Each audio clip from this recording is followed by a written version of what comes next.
Thank you for standing by, and welcome to Kodiak's third quarter 2025 earnings conference call. At this time, all participants are in a listen-only mode. After the speaker presentation, there will be a question-and-answer session. To ask a question during the session, you will need to press star 11 on your telephone.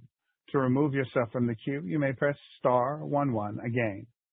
I would now like to hand the call over to Lauren Harper, Kodiak's Chief of Staff. Please go ahead. Thank you, and welcome everyone to Kodiak's third quarter 2025 earnings call. On the call today are Don Burnette, Founder and Chief Executive Officer of Kodiak, and Surajit Datta, Chief Financial Officer of Kodiak. Our press release and an earnings presentation were issued earlier today and are posted on the Investor Relations section of our website. This call is being broadcast live via a webcast, and a replay will be available on our website after the call. Before we begin, I would like to remind you that during today's call, Kodiak will be making forward-looking statements within the meaning of the federal securities laws about financial performance and future events, including our guidance for fiscal fourth quarter and full fiscal year 2025, as well as our long-term goals. Such forward-looking statements are made pursuant to the safe harbor provisions of the Private Securities Litigation Reform Act of 1995. Any statement made during this call that is not a statement of historical facts should be deemed to be a forward-looking statement.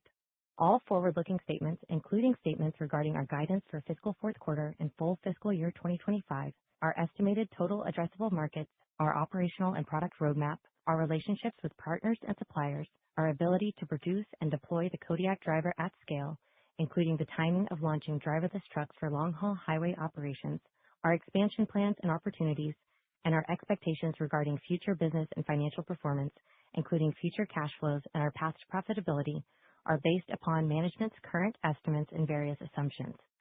These statements involve material risk and uncertainties that could cause actual results or events to materially differ from those anticipated or implied by these forward-looking statements.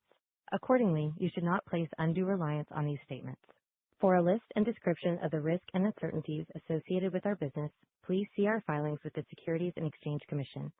We disclaim any obligation, except as required by law, to update or revise any financial or operational projections or our other forward-looking statements, whether because of new information, future events, or otherwise. Any forward-looking statements made on this call speak only as of the date of this call. Further, in addition to discussing results that are calculated in accordance with generally accepted accounting principles, we may also refer to certain non-GAAP financial measures. For more detailed information on our non-GAAP financial disclosures, including reconciliations to most comparable GAAP measures, please refer to our earnings release, which can be found on our Investor Relations website. Our discussion today also includes references to forward-looking free cash flow. Such forward-looking financial measure is provided on a non-GAAP basis without a reconciliation to the most directly comparable GAAP measure due to the inherent difficulty in forecasting and quantifying certain amounts that are necessary for such reconciliation. I will now turn the call over to Don. Please go ahead. Thanks, Lauren, and welcome to our first earnings call as a public company. Today, we're excited to share our third quarter results. But first, I'd like to introduce you to Kodiak and talk about our industry-leading technology, our strategy, and why we believe we are positioned to capture the tremendous opportunity in the global trucking market. Kodiak delivers AI-powered driving technology that tackles some of the world's toughest driving jobs across vehicles and environments. We are a leading provider of autonomous trucking technology, with 10 driverless trucks in customer operation with no human in the cab. These 10 trucks are the first to be delivered as we fulfill the world's largest known driverless trucking contract, a binding order to deploy our technology in 100 customer-owned trucks. Our differentiated technology allows us to seamlessly operate across a variety of environments, giving us the flexibility we need to focus on 3 large verticals: long-haul trucking, industrial trucking, and defense. Across these verticals, we work with industry-leading customers such as J.B. Hunt, Werner, C.R. England, Martin Brower, Atlas Energy Solutions, and the U.S. Army. Kodiak's core business is based on a driver-as-a-service, or DaaS model, which is designed to replicate how customers pay their drivers today, either by the mile or by the vehicle. Our customers own and operate their own driverless trucks and pay us a recurring fee to utilize the Kodiak Driver in their fleets. This DaaS model allows us to generate recurring revenue while keeping our balance sheet relatively asset light.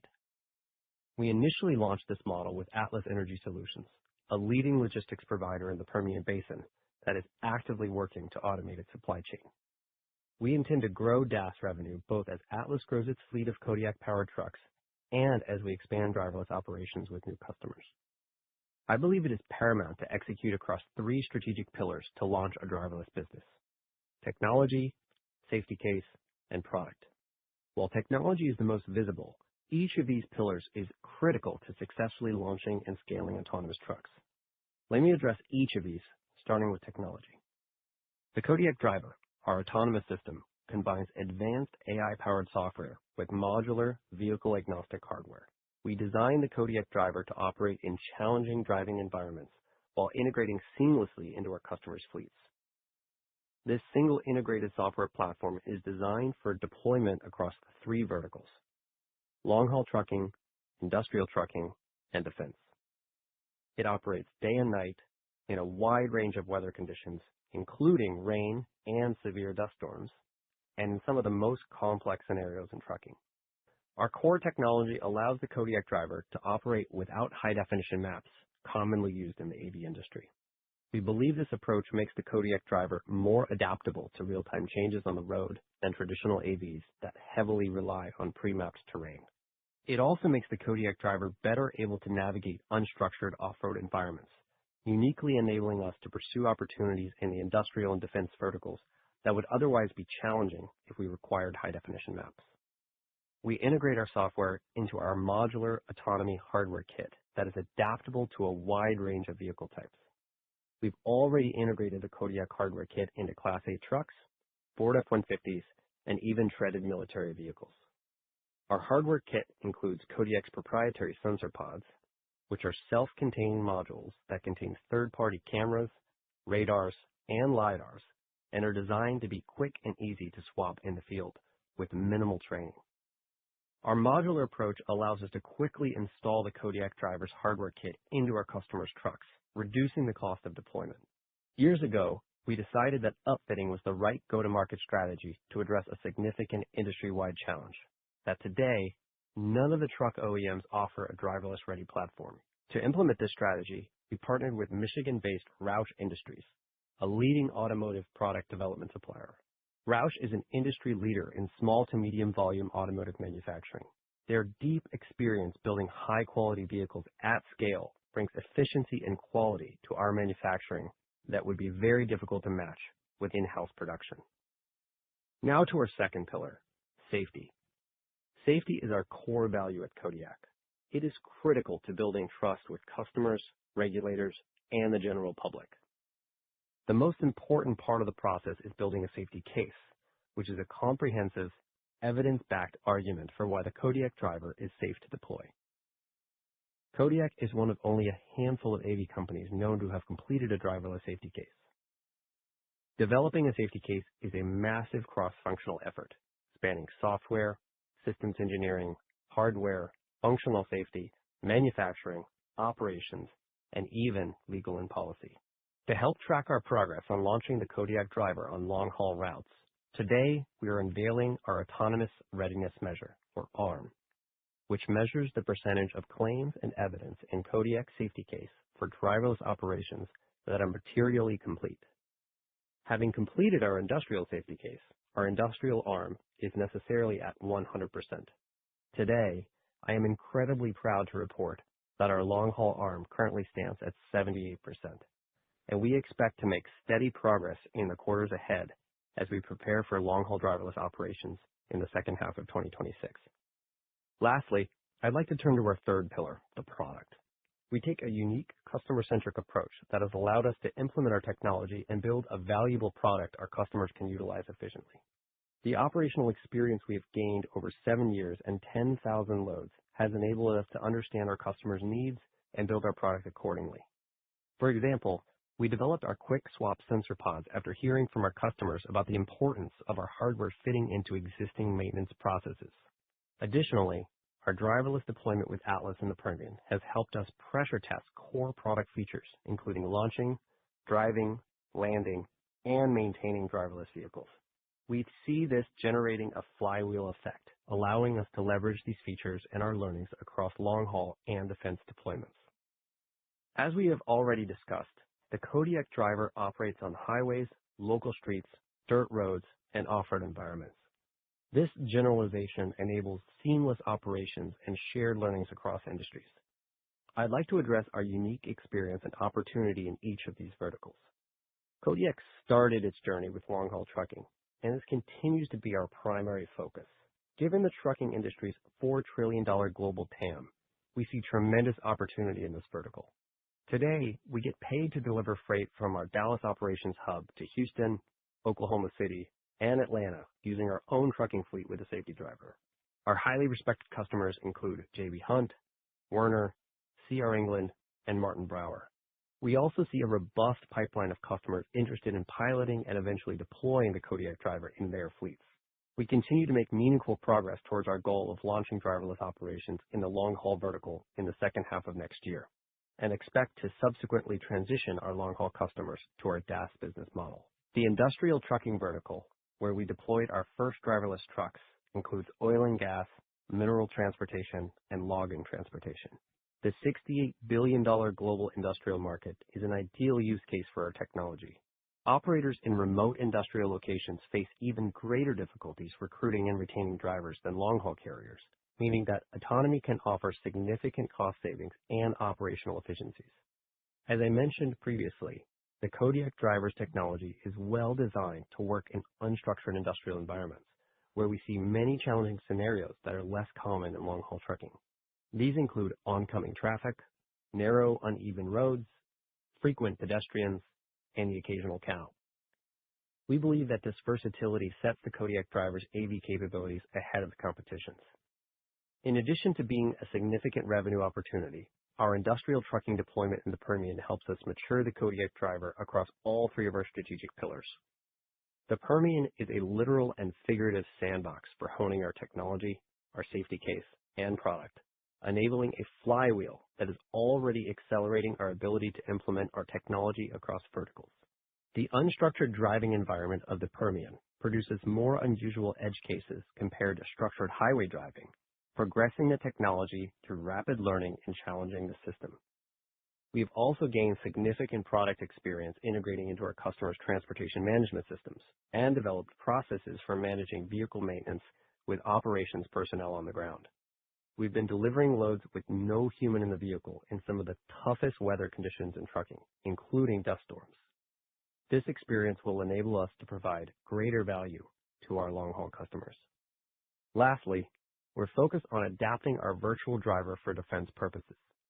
The current administration has adopted a supportive posture for autonomous technology, and defense use cases mirror long-haul and industrial trucking with both on-road and off-road operations. We have proven experience in defense exemplified by our $30 million contract with the U.S. Army, which we completed work on earlier in 2025. The need for autonomy in defense applications is obvious, and ultimately we believe autonomy will be integrated into the entire Pentagon vehicle fleet. We believe Congress and the military support investments in autonomy, though the government shutdown has caused some short-term uncertainty around contracting timing. We will continue to pursue opportunities in this space going into 2026. Now, turning to our Q3 results. We are pleased with our strong performance in Q3. During the third quarter, we deployed the Kodiak driver in an additional 5 trucks owned by our customer, Atlas Energy Solutions. We are now generating recurring DaaS revenue on a total of 10 driverless trucks equipped with the Kodiak driver, a 100% increase over Q2. As we move into 2026, we expect to accelerate our deployment as we seek to fulfill Atlas's initial order of 100 Kodiak-equipped trucks. We have also completed over 5,200 cumulative hours of paid driverless operations, which represents a 166% increase from the end of Q2. We view this as a key metric to measure the progress of an autonomous company, regardless of the specific use case. Additionally, we have driven over 3 million autonomous miles and delivered over 10,000 loads for our customers, a 21% increase in cumulative deliveries over Q2. I'd like to address our recent progress by pillar. First, the technology pillar.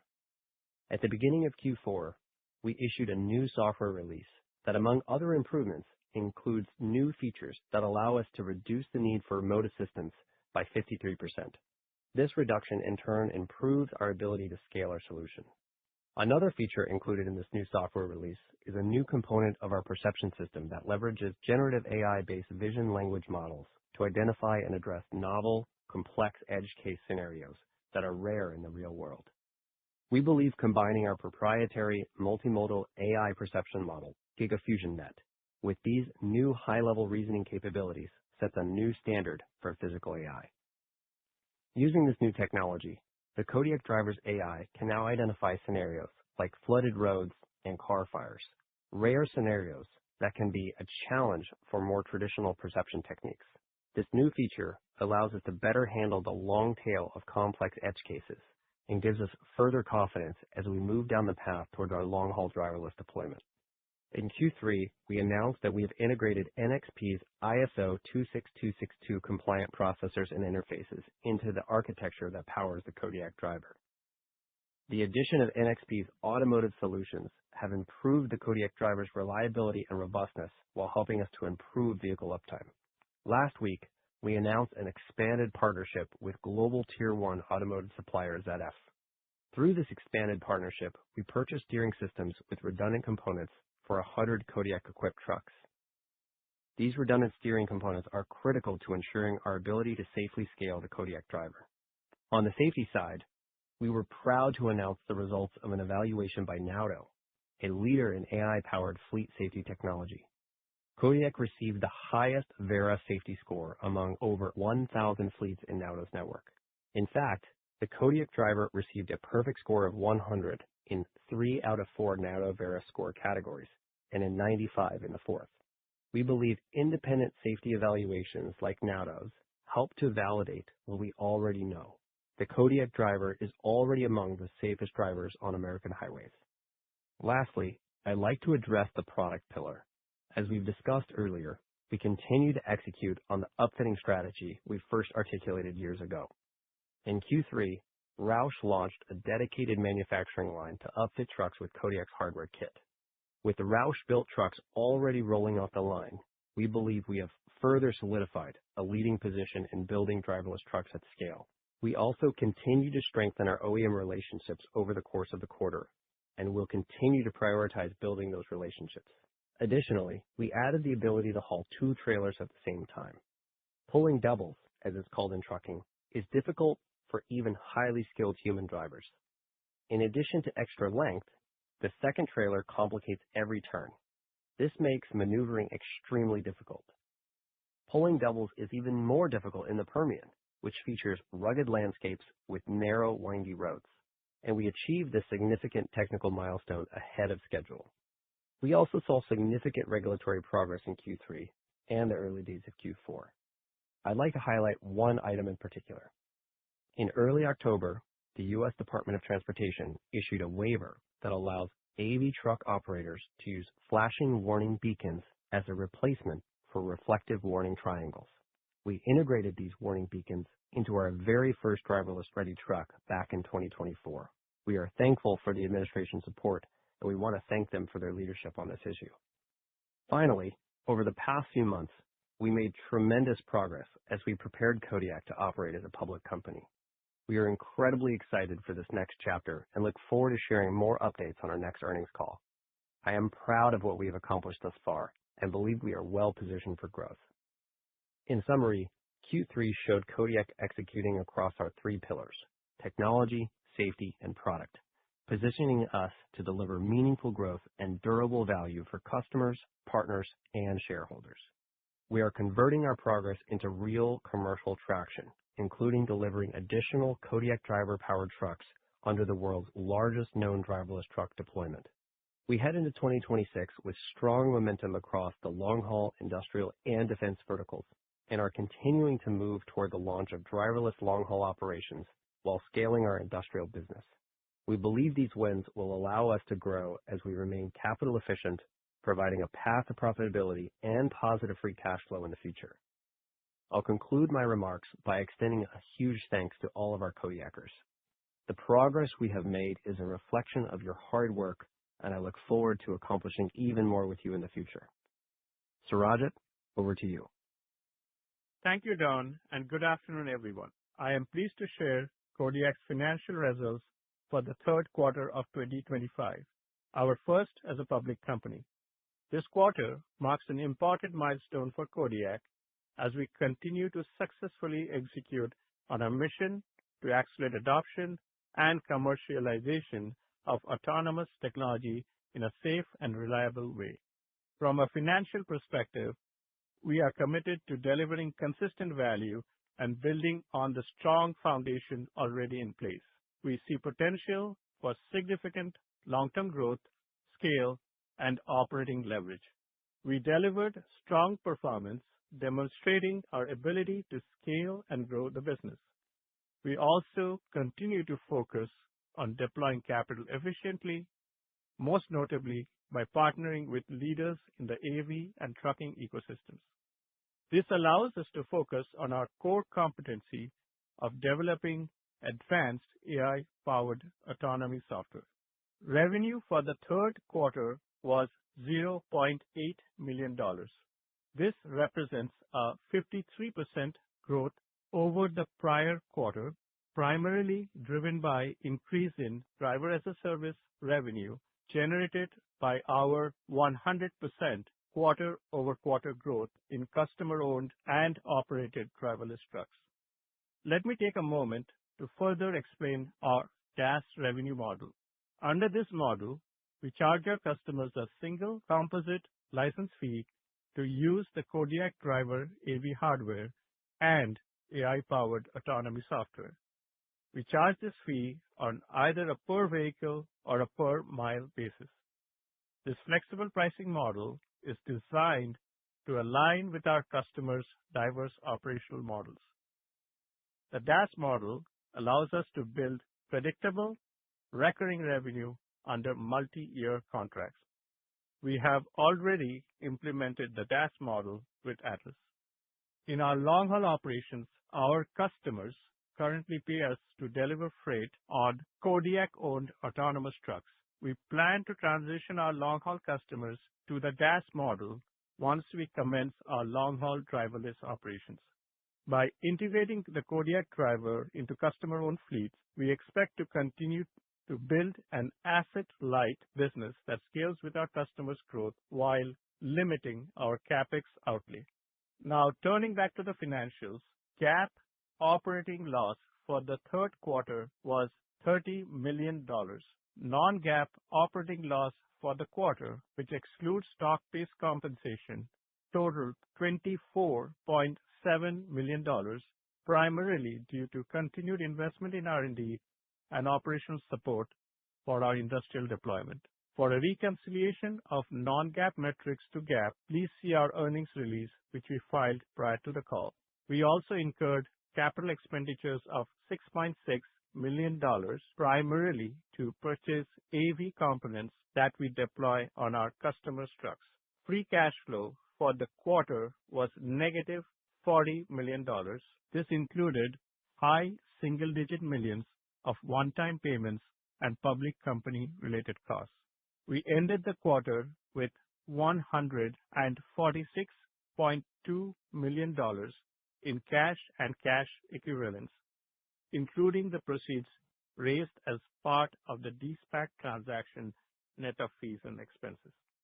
Turning to guidance of Q4 of fiscal year 2025, we expect to end 2025 with customer-owned and operated driverless trucks in the mid to high teens. Q4 FY25 free cash flow is expected to be in the range of negative $36 million to negative $38 million as we continue to invest in R&D and incur capital expenditures to purchase and deploy AV hardware on customer-owned trucks. Over the next few quarters, we expect to continue to deploy the Kodiak Driver to meet our initial contractual commitment of 100 customer-owned driverless trucks with Atlas. This is expected to drive meaningful increase in quarter-over-quarter revenue. As we look ahead, we expect our capital needs to be primarily driven by four factors: R&D investments, including safety validation, costs associated with scaling industrial commercialization, strategic initiatives to lower AV unit hardware expenditures, and public company costs. We expect that these capital needs will be partially offset by increases in DaaS revenue, as well as improvements in operating leverage from scale and efficiencies. We plan to provide more detailed guidance for fiscal year 2026 as a part of our Q4 FY 2025 earnings call.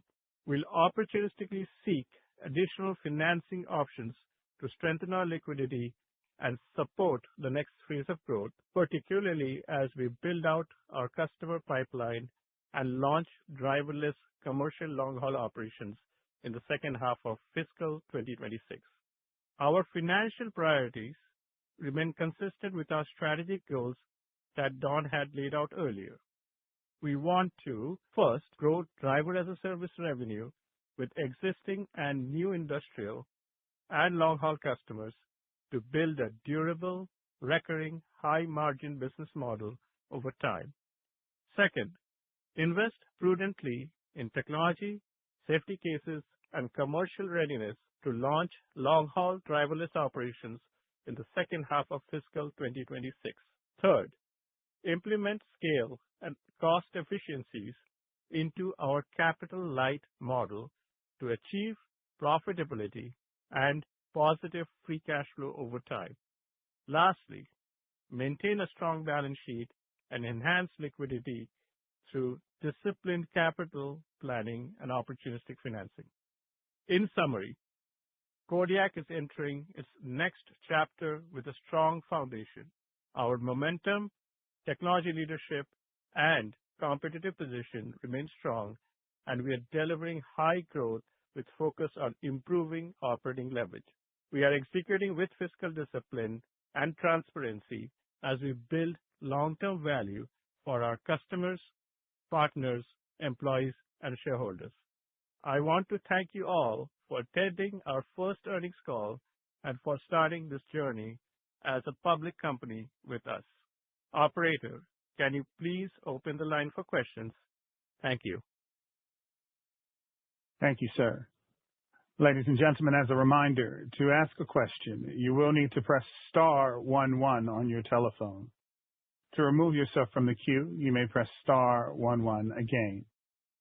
We ask that you please limit yourself to one question and one follow-up to allow everyone the opportunity to participate. Please stand by while we compile the Q&A roster.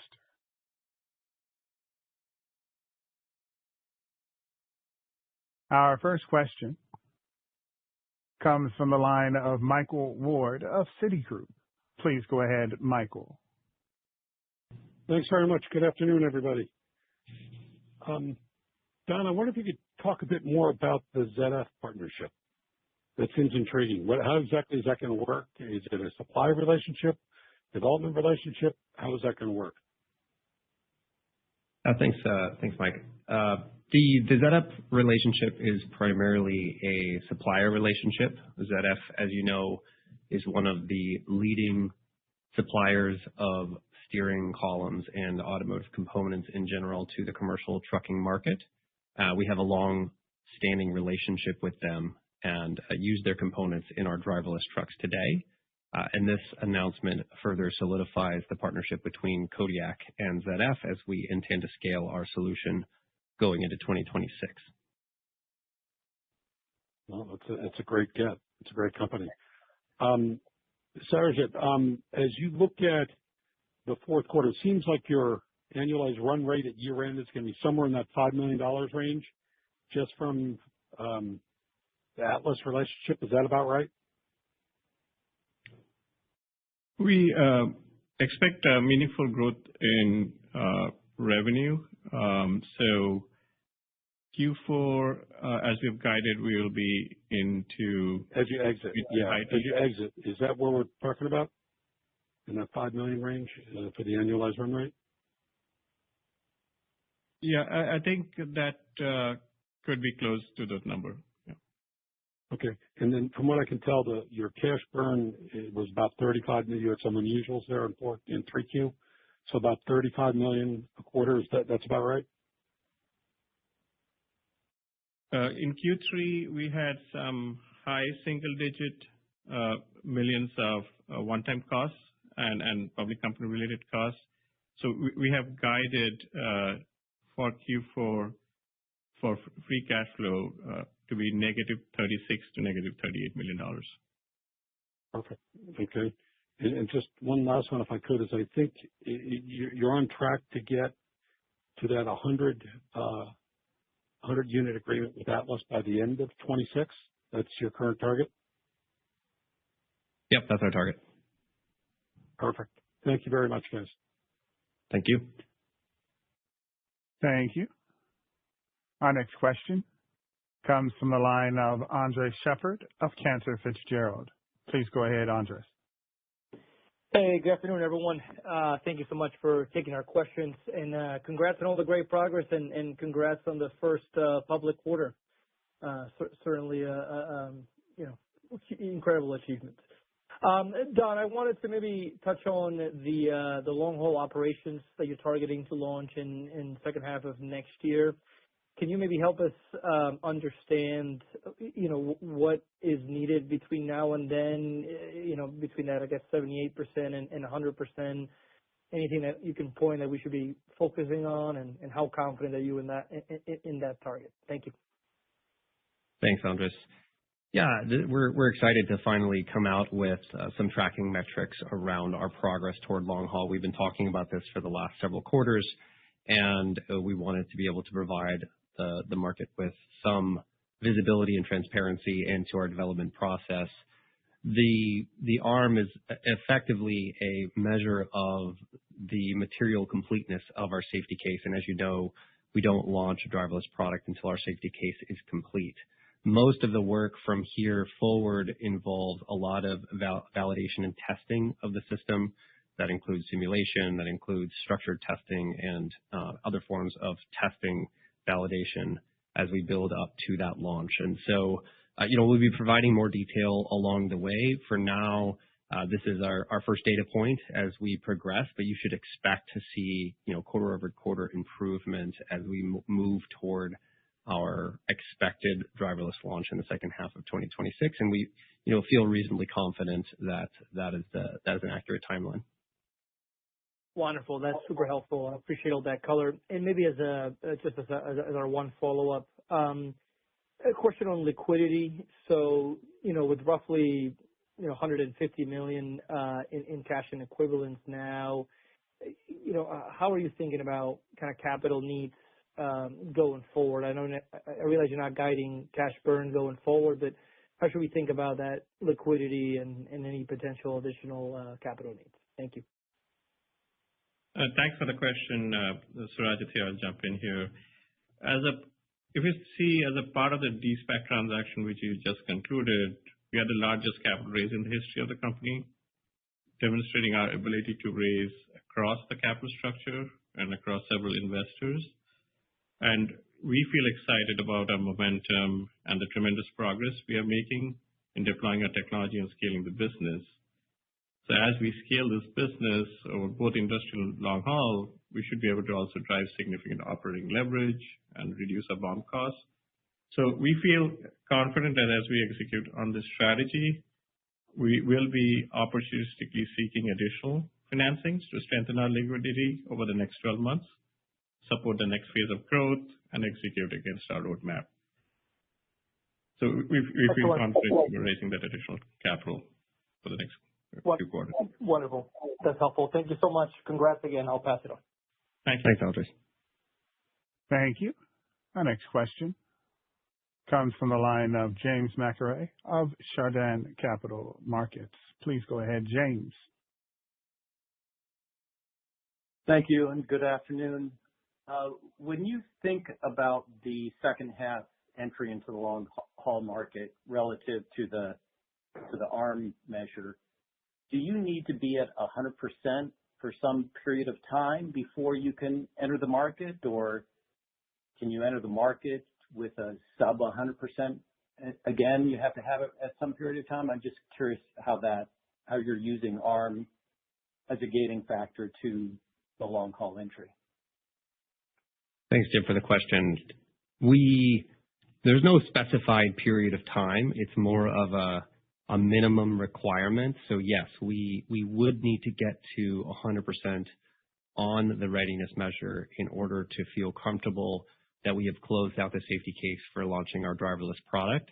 That being said, there's no specified amount of time between getting to 100 and actually doing the first driverless run, so to speak. And so it's a little bit premature and early to kind of talk about specifics at that fine of a granularity. And so what I would say is we're shooting for the second half of next year. And as we get closer to that moment, we should be able to provide additional clarity and more certainty around the timing of when we actually do our first deliveries. That's very helpful. Thank you. And then as far as customer additions are concerned, is it more likely that you enter the long haul market before getting another industrial customer, or is it the opposite, that it's more likely to get another industrial customer first?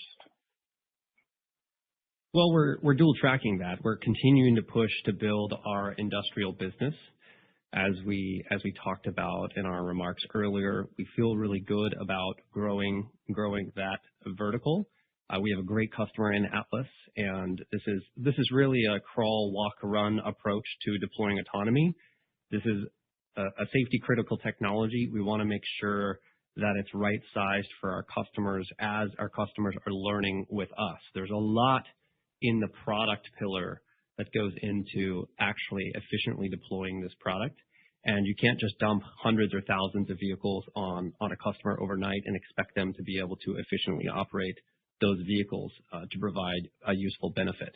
And so there's a learning process as we go through this customer development, and that's really where we talked about the flywheel earlier on. And so we are looking to pick up additional industrial customers, and we'll have more on that as we continue to move through the quarters. At the same time, the team, especially the R&D team, the systems engineering team, and our validation team are working really hard to get the truck to the appropriate level of safety for deploying driverless. And so I think it's really a dual track, multi-pronged effort. Those are parallel efforts. I think the goal would be to announce additional customers in both of those verticals along the way. I can't really say exactly to what time frame one would come before the other. These are both top issues. Got it. Thank you. Thank you. Our next question comes from the line of Itay Michael of TD Cowen. Please go ahead, Itay.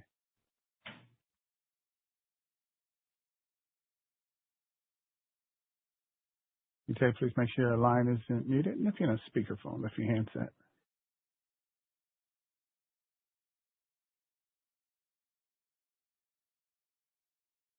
All right, we'll move to our next question. The next question comes from the line of Mike Lattimore of Northland Capital Markets. Please go ahead, Mike. All right, thanks, Jim. Congrats on the first call here and doubling the units in the quarter. That's great. Thanks, Mike.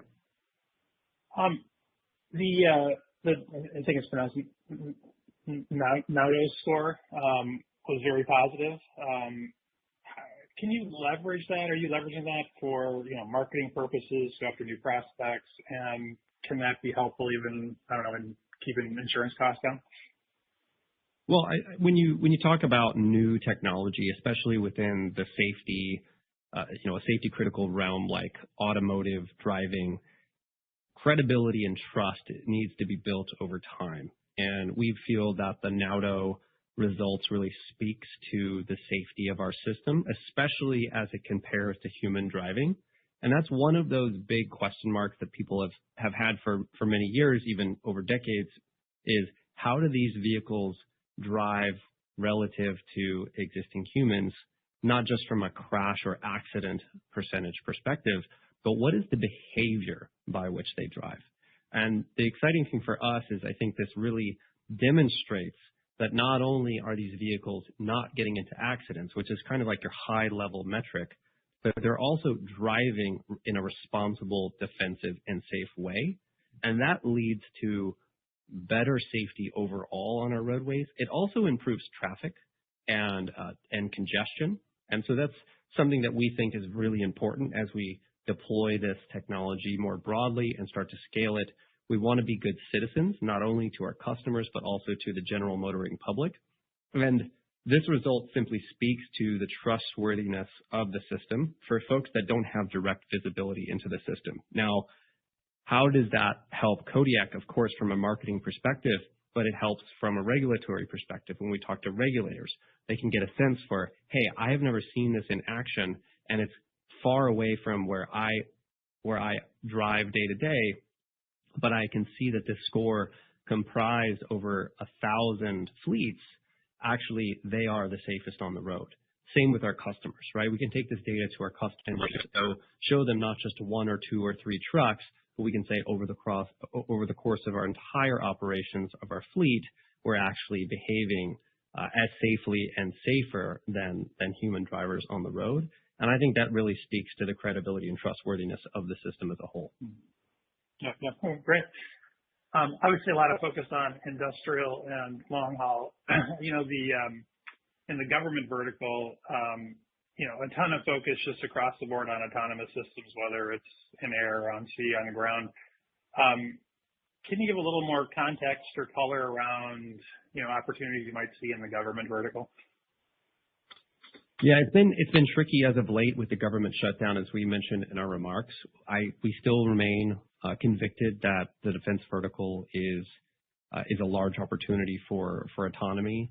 The Secretary of Defense actually just made some remarks emphasizing the importance of contested logistics and actually prioritizing commercial solutions within the Army and other branches' adoption of autonomy.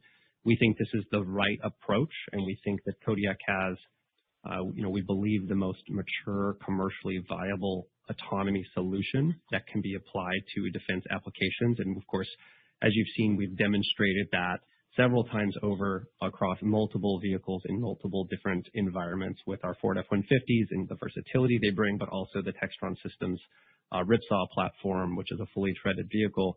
We've really demonstrated the ability to bring that commercial maturity into the defense market, and we believe that that's what the defense market is ultimately looking for as they want to scale and productize this technology. So we remain very bullish in defense applications.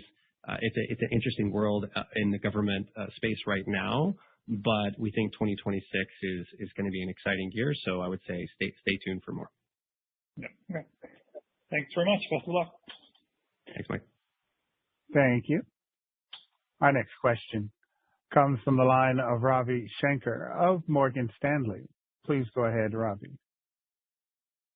Hi, this is Nancy Hip on for Ravi Shankar. It would be helpful to hear a bit about how you're managing adverse weather, extreme environments, or edge case scenarios in your autonomous system and how big a risk those are to scaling. I know you had a Gen AI system to identify sort of these novel edge cases, but it would be helpful to hear more on that as you approach the on-highway launch in 2026. Sure. Well, I'll use an example, our industrial launch back in 2024. So we delivered the first 2 driverless trucks in December of 2024 and very quickly got those trucks to a level where they were capable of operating, firstly, around the clock, so 24/7, which is important to our customer Atlas, which is a 24/7 operation, but also importantly in adverse weather conditions. And so this has been something that the Kodiak driver has already been able to handle for several quarters now in a driverless fashion. And so we expect to be able to bring those capabilities ultimately over to the highway environment when we first launch our driverless product in the second half of next year. So yeah, the team is definitely working on validating those capabilities for highway. That is all encapsulated in our safety case, which, as we said, we're now at 78% on our readiness measure. And so we have already experience, and importantly, our AI system has experience in adverse weather already. Got it. Thanks. That's very helpful. And then maybe for my second question, it'd be helpful to hear about feedback you're receiving from your current partners after the launch with Atlas, and sort of how do you see that decision-making cycle for customers to go from initial discussions to adopting driverless trucks into a pilot to eventually scaling? I think it's been an interesting journey, and that answer to that question has evolved quite a bit over the last decade, last several years, and to where we are today at the end of 2025. Our sense is that customers and the market broadly is excited about driverless deployment. It's more of a when can we get our hands on it as opposed to one of skepticism, which was not always true. If you go back several years, there was a lot of skeptical perspective carriers and truckload operators out there. These days, we don't get as much skepticism. I think people realize that autonomy is the future of transportation broadly. That's true in the commercial market. That's true in the private vehicle market. And certainly it's our belief at Kodiak that automation will make all the transportation modalities more efficient and safer over time. And of course, customers want to take advantage of that. They recognize that there's first mover advantage and they want to move quickly. And of course, we want to be able to deliver a safe and efficient solution to them. More importantly, not just a safe solution, but one that they can actually utilize and hopefully utilize out of the gate. And again, this is where that flywheel effect comes in. Yes, we have an industrial application launched today, which is in a different domain than highway, but the customer interactions are largely the same for what we will bring to our over-the-road highway customers when we do eventually launch that product. And those are learnings that you can't really get other than doing. And we think that this flywheel is going to accelerate our progress as we begin to scale our highway deployment. So I think customers are excited for it. I think they're waiting patiently to get their hands on the first driverless trucks that they can. And we hope to be the leading provider of those solutions for the customers broadly. Okay, great. Thank you so much. Thank you. Our next question comes from the line of Walter Piecyk of LightShed. Your line is open, Walter. Hey, Don. On those routes in Dallas, as you kind of prove out the safety case, you know, Aurora, when they were proving out their safety case, I guess, got some pushback from their partner, PACCAR. Just curious if that's a risk scenario where you prove out your safety case, but the partner doesn't want it. And is there, I want to extend that. I think you had mentioned kind of JB Hunt there as well. Do they have any say in this? Do they care? I mean, I would assume that if you're just delivering goods from one point to another, they shouldn't care, but who knows? Maybe they don't want their brand, subjected to that risk. So if you can just talk about kind of who needs to sign off, if anyone, for you to go driver out on those trips from Dallas. Thanks, Walt. That's a great question. I think there's there's like the legal sense of the question, who needs to legally sign off, and then from a trustworthiness and good partnership perspective, there's who do you want to bring along. You know, our philosophy is we've always built our technology to be platform agnostic. We've shown that we can develop the Kodiak driver and implement the Kodiak driver across many different makes, models, and form factors of vehicles. This gives us a flexibility. So we haven't announced the platform that we will be using for our initial highway deployment. I think you asked, is this a risk? Everything's a risk. I would definitely say it's a risk. At the same time, we think building the right relationships, explore safety of the technology in the right way, and bringing people along, including them in the process, is the right way to approach business. And so we think we have a path forward to deploy driverless vehicles without a driver and without an observer in the cab, and that's something that we definitely intend to do. But for sure, building trust with our partners is paramount in that process. And then just kind of sticking with that partnership, question, I guess. You've elected to upfit, right? And obviously you've generated $800,000 of revenue. I think Aurora's revenue is like $1 million, so not even that much difference in the current quarter. I'm just curious, so like at what point, if at all, is it important to be integrated off the line, that type of stuff? I mean, I know it's still early days, not at 26, not at 27. Like, do we just not worry about this or not consider this for some extended period of time? Or are there things in the works that you have planned for, I don't know, 27 or 28? I don't think it's important to draw a line in the sand and pick a date at like a switchover date. I don't think that's the right way to think about it. I think the right way to think about it is in terms of rollout and scale.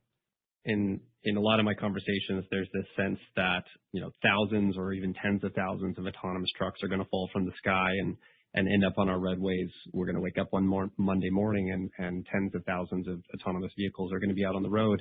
And we don't really think that's true. There's a progression to rolling this out, both from a safety, efficiency, and operational perspective.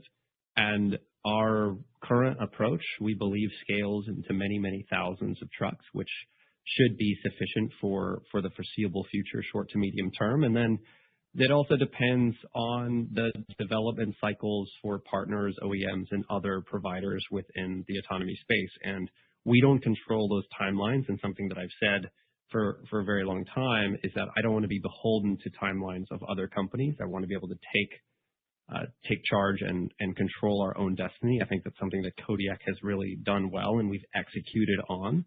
We will continue to follow that philosophy over the next several years. We want to make sure that we have a product that we can deliver to customers when we are ready to deliver that product.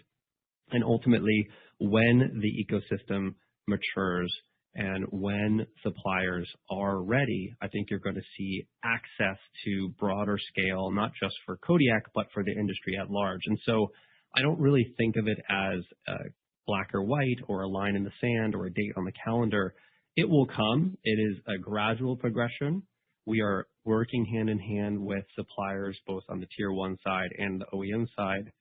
We're tracking progress. They're tracking our progress. And so it's not something that we're losing sleep over. And we feel like the position we're in with the experience we've gained now developing an upfit solution and with our partner Roush, that we've set ourselves up for success in the next coming years. Roger that. Thank you. Thanks, Walt. Thank you. Our last question comes from the line of Itay Michael of TD Cowen. Your line is open, Itay. Great. Thank you. Can you hear me? Yes, sir. We can. Perfect. Sorry about before. Good afternoon and congrats on the first earnings call. So going back to the 78% long haul arm, Don, I was hoping you could maybe share roughly where that metric was maybe 3, 6, 12 months ago. And then on the OTA that you did that reduced the remote assistance by over 50%, curious if you talk a bit more about that as well and kind of what are some of the issues that were resolved with that update. Yeah, absolutely. Thanks for the questions, Itay. I'm glad that we cleared up the mic issue. So we don't have any numbers, historical numbers to share. Unfortunately, this is our first data point, and of course we will share updated data points going into the future, so you can see the trends. So unfortunately, I don't have a number to share on the historical aspect of that. Obviously, over the first several quarters of the year, we were focused very hard on delivering additional driverless trucks to Atlas and really perfecting the operation of those vehicles in that environment. And as we turn our focus to highway and our highway customers over the course of 2026, we'll have a lot more updates for you as we go.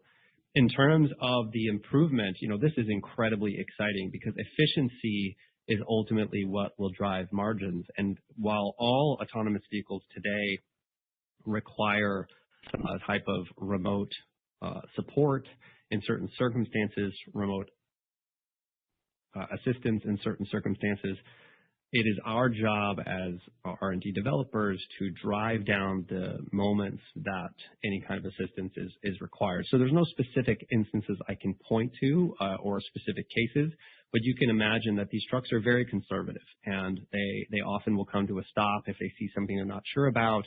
There's a lot of potholes that are present in the Permian.